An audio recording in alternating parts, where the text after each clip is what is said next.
Our reading this morning is Towers of Babel by Major Reverend George Tiger, a Unitarian Universalist minister who serves as a United States Army chaplain. He wrote, I have purchased a set of Islamic prayer beads from one of our local shop owners.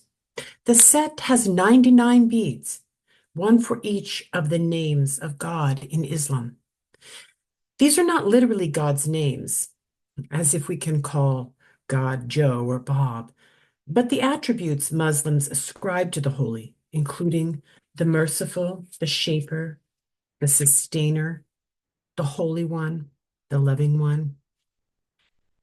In the biblical story of the Tower of Babel, the people hoped to reach God and make their name famous, as if God were a thing to be used for their own vanity.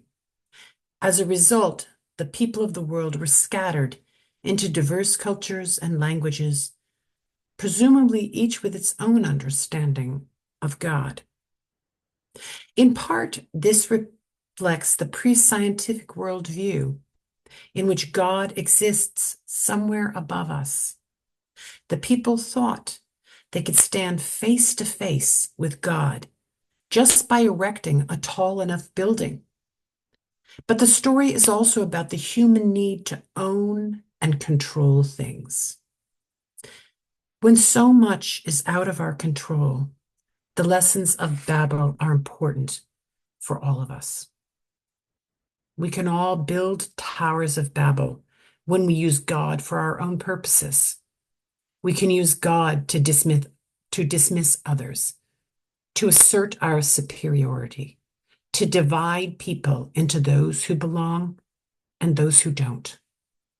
If we think God is a thing in a place, like the citizens of Babel did, we tend to decide that God is with us and not them.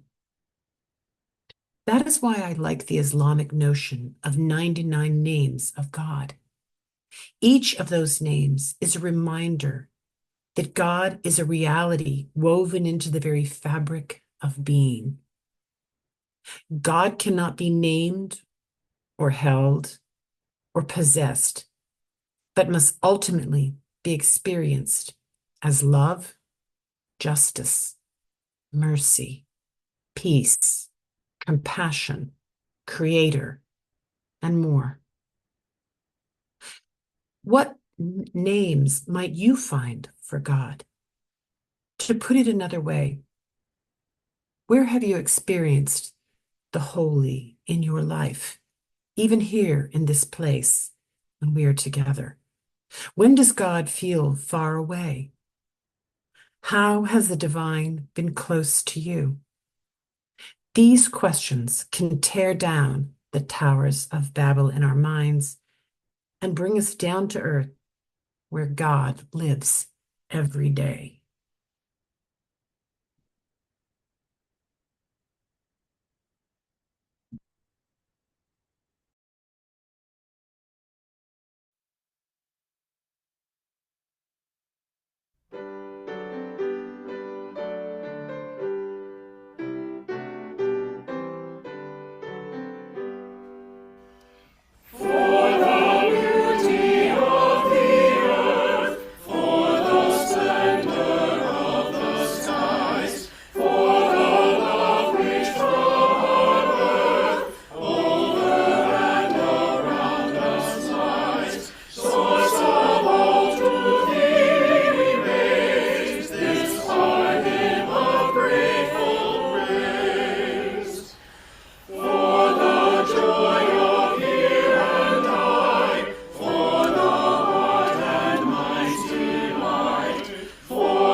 A few summers ago, after a brief rainfall, my family decided to take a walk on the beach.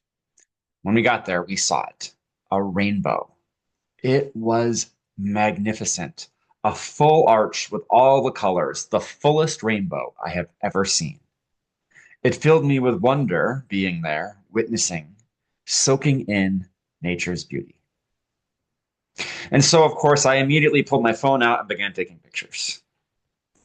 But quickly realized that even with all our advanced technology, the pictures really weren't doing it justice. They weren't coming remotely close to capturing the experience I was having. So thankfully, I had enough presence of mind to just put my phone away and soak it in as best I could by being present and treasuring the moment. Along the same lines, there's an old story, often ascribed to the Buddhist tradition, about a wise teacher trying to teach her students to look at the moon. She points and says, "There it is. Tell me what you see." And her students respond with, "Well, it's long and thin and kind of cylindrical and flesh colored." The point being, often when we're talking about God or the transcendent or the ineffable, sometimes our words at best are just pointing in the direction of what we're trying to understand. Sometimes even advanced technology falls painfully short when we're trying to capture the transient beauty of nature. There's an old Christian minister's joke that goes, "Oh, you don't believe in God? Well, tell me about the God you don't believe in, because I probably don't believe in him either." The joke references the fact that there are many definitions and understanding of what God means, even just within Christianity. Often in our country, God is associated with an old white man up in the sky with a beard, sitting on a throne, directing traffic down here on earth. Now, I count myself as a theist, but that is certainly not the God I believe in. For those theist religions, which is most of them, it is a perennial question with which to wrestle. What do we mean by God exactly, anyway? It took Christianity almost 300 years to settle on the doctrine of the Trinity, the Father, the Son, and the Holy Spirit. And even that hard and fast rule didn't prevent endless conversations about the nature of God. Conversations which eventually caused our forebears, the Unitarians, to create their own denomination in opposition to the Trinity. People have been arguing about the nature of God for thousands of years, and that's just within Christianity. In her book, A History of God, The 4,000-Year Quest of Judaism, Christianity, and Islam, author and creator of the Charter for Compassion, Karen Armstrong, wrote, "The human idea of God has a history, since it has always meant something slightly different to each of the people who have used it at various points of time. The idea of God formed in one generation by one set of human beings could be meaningless in another. Indeed, the statement, 'I believe in God,' has no objective meaning as such, but like any other statement, only means something in context when proclaimed by a particular community. Consequently, there is no one unchanging idea contained in the word God. Instead, the word contains a whole spectrum of meanings, some of which are contradictory or even mutually exclusive. Had the notion of God not had this flexibility, it would not have survived to become one of the great human ideas. When one conception of God has ceased to have meaning or relevance, it has been quietly discarded and replaced by a new theology. A fundamentalist would deny this, since fundamentalism is anti-historical. It believes that Abraham, Moses, and later prophets all experienced their God in exactly the same way as people do today. Yet, if we look at our religions, it becomes clear that there is no objective view of God. Each generation has to create the image of God that works for it. Armstrong continues, the same is true of atheism. The statement, "I do not believe in God," has meant something slightly different at each period of history. The people who have been dubbed atheists over the years have always denied a particular conception of the divine. Atheism has often been a transitional state. Thus, Jews, Christians, and Muslims were all called atheists by their pagan contemporaries because they had adopted a revolutionary notion of divinity and transcendence. So the Unitarians were considered atheists at one point, not because they denied belief in God or even the divinity of Jesus, but just because they believed that their Christian God was one, not one in three parts. That's right, because they didn't believe in the Trinity. That was the version of God they didn't believe in. They were considered atheists. Even though they believed that Jesus was the Son of God, just that he wasn't co-equal with God. Atheists. The other side of our forebears, the Universalists, they believed that God was love. God is love, preached ministers, evangelized the lay people for hundreds of years. Love is one of the definitions, one of the names for God that is claimed in our heritage. To be clear, since the Unitarians and Universalists merged in 1961, we Unitarian Universalists as a whole take no stance on the existence or non-existence of God. We are all free to choose what we believe. Some of us believe in God in one shape or another. Some of us do not, and some of us are questioning, is there a God?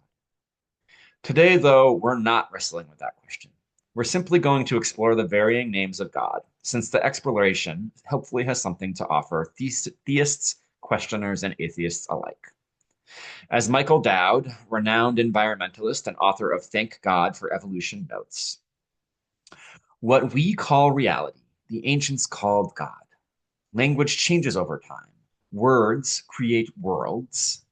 The language that we use to think about reality actually structures and affects our experience of reality. The classic example is that if you have two names for snow, dry snow and wet snow, you have a less intimate, less personal, less rich experience of snow than cultures that have a half dozen or more names for the different kinds of snow. He continues, the word life didn't exist for the Hebrews. The words wind and breath didn't exist for them. The Hebrews named, they personified, they had an I-thou personal relationship to what we call breath and what we call wind. They had the word ruach, ruach Adonai, ruach Elohim. The Spirit of God was their experience. You didn't need to believe in the Spirit of God. You don't need to believe in breath. You don't believe in your breath. You don't believe in wind. The wind is undeniably real. Breath is undeniably real. What we secularize and say wind and breath, they called ruach, the Spirit of God.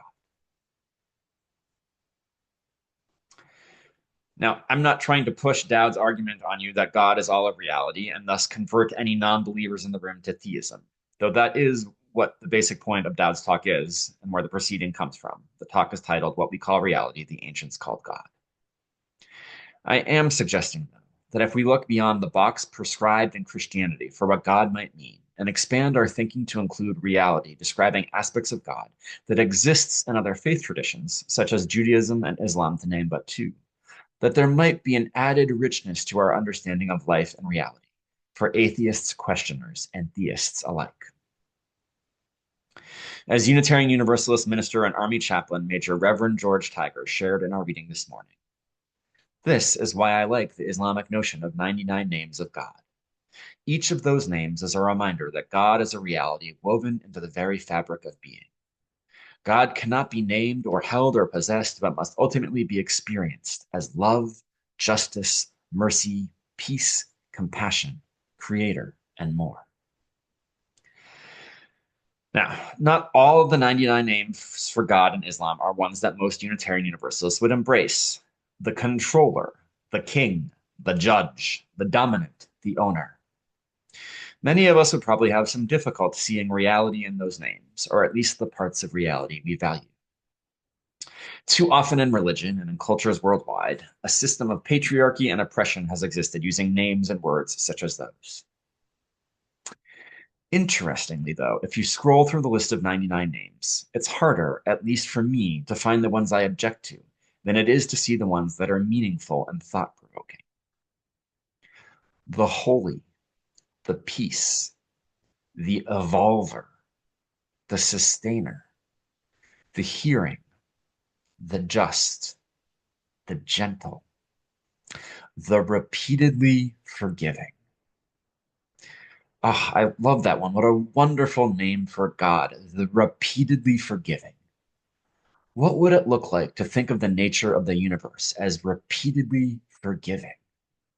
Would it change your perspective at all? Would it make any difference to think of the nature of life as repeatedly forgiving? We know we are imperfect human beings. Our first principle reminds us of our inherent worth and dignity at all times, even when we make mistakes. but there's something so gentle to me, something that makes me breathe a little easier to think of the nature of the universe as repeatedly forgiving. And then there's the next one on the list, the subtly kind.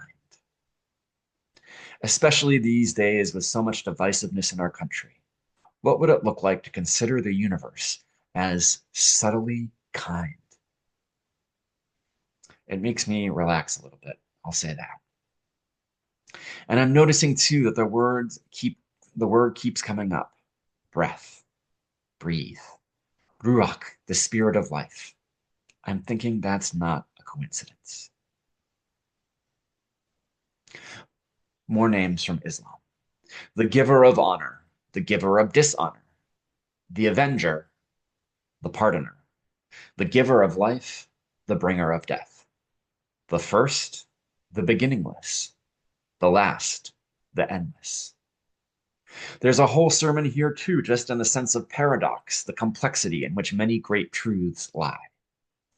As but one example, to be or not to be, that is the question, or a question. We are often reminded in our busy culture to slow down and smell the roses. Too much doing, and we need more being in our lives. But the opposite is true as well. Too much hanging around just being, and we might need more doing. The question is not to be or to do.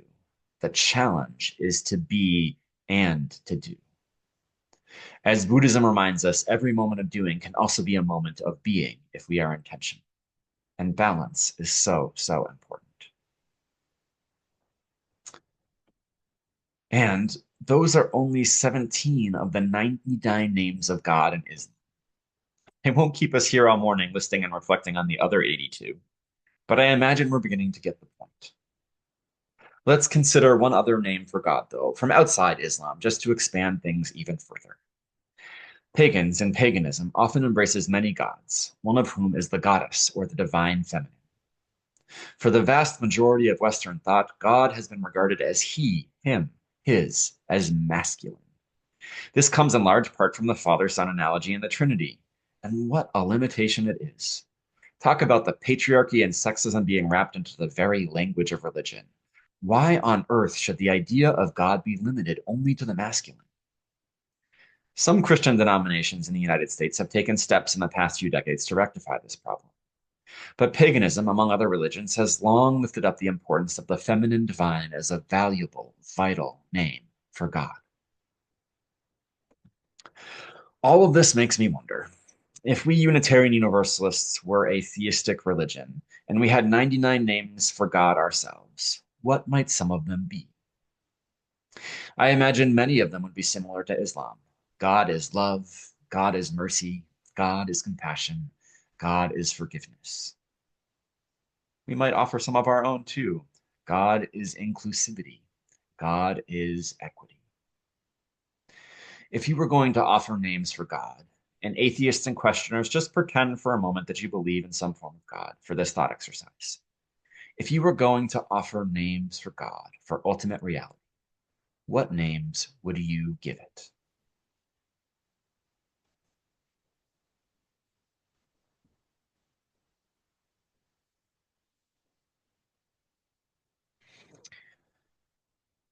There is another reason that considering the many names of God is of value to atheist questioners and theists alike.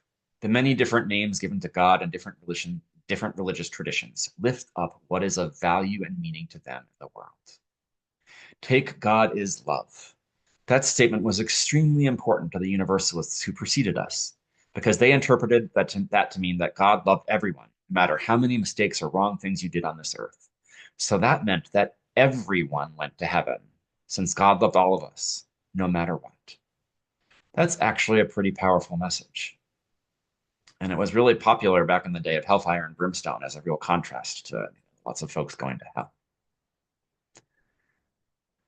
Our Universalist heritage shows up in our new shared values that state love is at the center.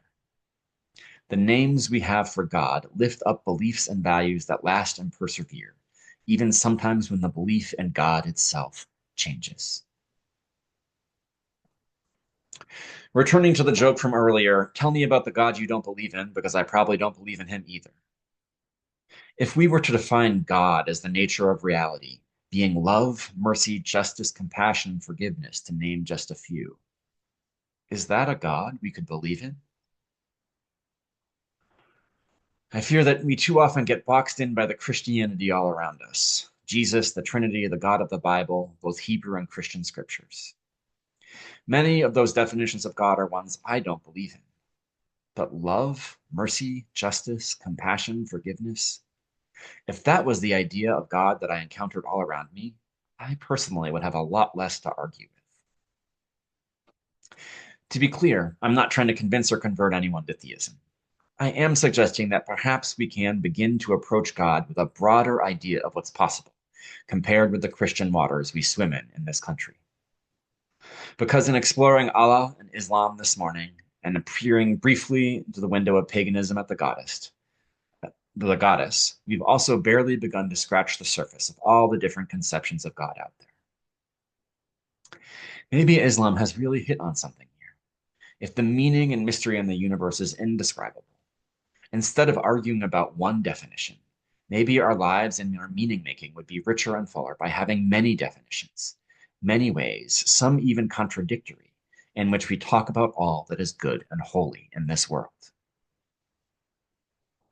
Friends, as we go about our days, as we go about our weeks, may we find meaning and deeper understanding in considering the 99 and many more names of God.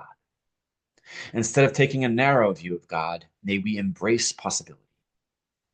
May the possibilities of life enrich your own and our shared faith journey. Amen.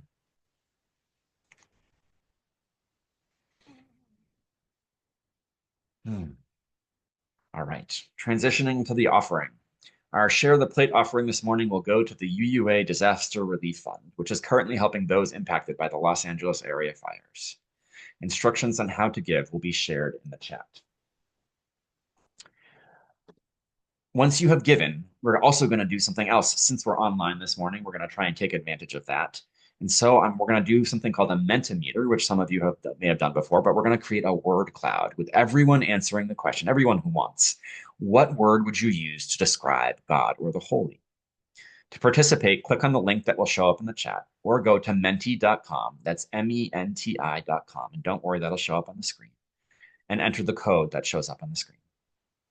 Please give generously and participate in the word cloud if you wish, or simply sit back and take in John's beautiful music. We will now receive this morning's offering. Please give generously.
Those who wish to do so are invited to join in our unison affirmation. We gather not for ourselves alone, but to use our common power to build the beloved community within and beyond these walls. We create and reaffirm this covenant this day to make justice flourish, to practice compassion amidst difference, and to embody transformative love. And now we will have our closing hymn, number 12, O Life That Makes All Things New.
Friends, thank you all for joining us on this snowy morning. I'm glad that we are able to be here together, safe in our homes or wherever you may be joining us from.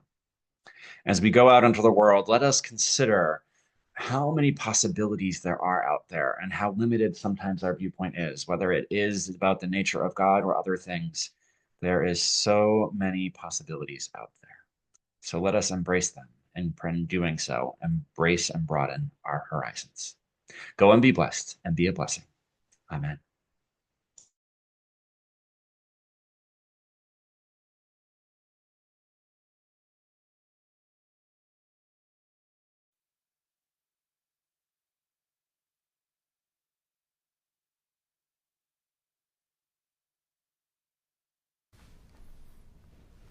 Love and life interested me so that I dared to knock at the door of the cosmos.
cosmos.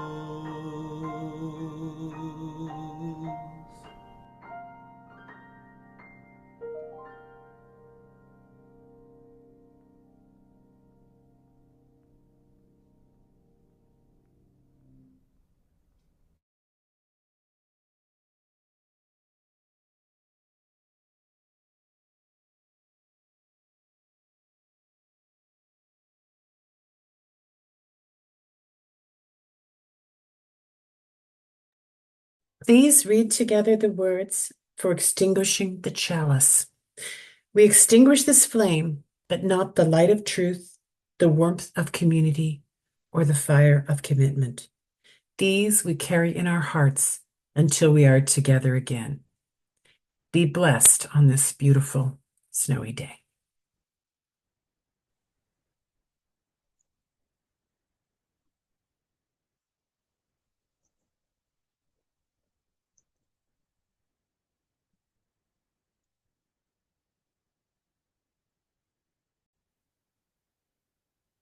All right, friends, I'm going to put us into breakout rooms in just 1 second for coffee hour. Thank you all for coming today. But I'm throwing that. If anybody has one last thing they want to throw into the Mentimeter, feel free. As one of you requested, we can definitely share this in highlights. But thanks for being here today.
Yesterday for like a so They played